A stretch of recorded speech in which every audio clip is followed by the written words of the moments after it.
এবার ঢাকায় যেয়ে শপিং করতে করতে আমার অ্যাকচুয়ালি মাথা খারাপ হয়ে গেছিলো কোনটা রেখে কোনটা নিব। তারপরে মেট্রো রেলে গিয়েছিলাম, কিন্তু মেট্রো রেলে যাওয়ার আগে আমার প্রচুর পরিমাণে ক্ষুধা লাগছিল।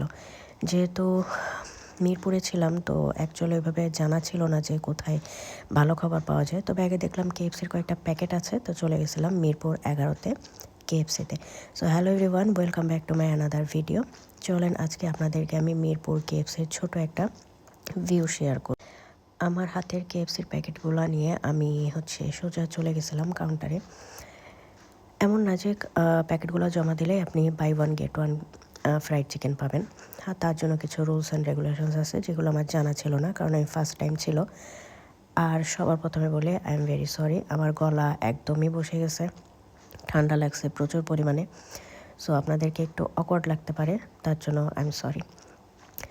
ফাইনালি আমি অর্ডার দিয়ে দিয়েছিলাম এবং আমি ওয়েট করতেছিলাম আমার খাবারের।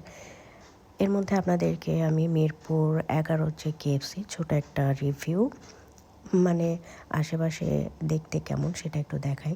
আমার কাছে সবচেয়ে ভালো লাগছে যে নিট অ্যান্ড ক্লিন ছিল, যেটা অ্যাকচুয়ালি আসলে সচরাচর দেখা যায় না।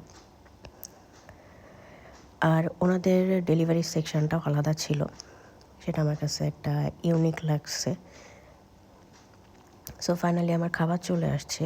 আমি অর্ডার করছিলাম chicken popcorn, chicken wings, chicken fried এবং ক্রাশার ছিল। এবং ওপরে দেখেন মেট্রো রেল যাচ্ছে, তার মানে আশেপাশেই কিন্তু মেট্রো রেলের স্টেশন ছিল। লাস্টে অর্ডার করছি পেপসি এবং আমি এখন এখান থেকে চলে যাব মেট্রো রেল স্টেশনে। And thank you so much for watching my video.